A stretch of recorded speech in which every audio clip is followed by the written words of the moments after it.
এখন সমাধান করব সেটের 3-এর খ নাম্বার। এখানে বললো এ ইউনিয়ন বি এর মান নির্ণয় করো। ওকে, তাহলে এখানে এ ইউনিয়ন বি এর মান নির্ণয় করতে গেলে এখানে আমার এ এর মান কি দেওয়া আছে, বি এর মান দেওয়া আছে কি, ওইটা আমার বসাতে হবে। ওকে, শুরু করা যাক। তাহলে এখানে এ এর মান দেওয়া আছে কত, 2 3 4 2 3 4।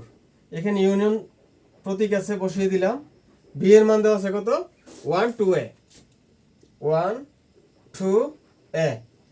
ইউনিয়নের কাজ হলো এখানে এই দুইটা ঘরে যে উপাদানগুলো আছে, এখানে এই ঘরে কিছু 3টা উপাদান আছে, এই ঘরে 3টা উপাদান আছে, সব উপাদানগুলো একসাথে ছোট থেকে বড় পর্যন্ত সাজিয়ে লিখবো। এক কথা ইউনিয়নের কাজটা হলো কমন আনকমন সব। আর যখন ইন্টারসেকশন থাকবে তখন শুধু কমন। ইন্টারসেকশন থাকলে শুধু কমন উপাদানগুলো আমরা নিব কমন। আর ইউনিয়ন থাকলে এখানে কমন আনকমন সব, কমন আনকমন সব। তাহলে এখানে যেহেতু ইউনিয়ন আছে, তাহলে এখানে কমন আনকমন সব নেই।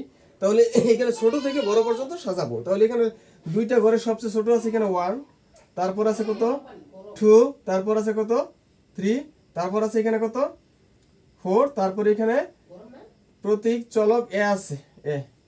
এই হলো আনসার। আশা করি সকলে বুঝতে পেরেছো।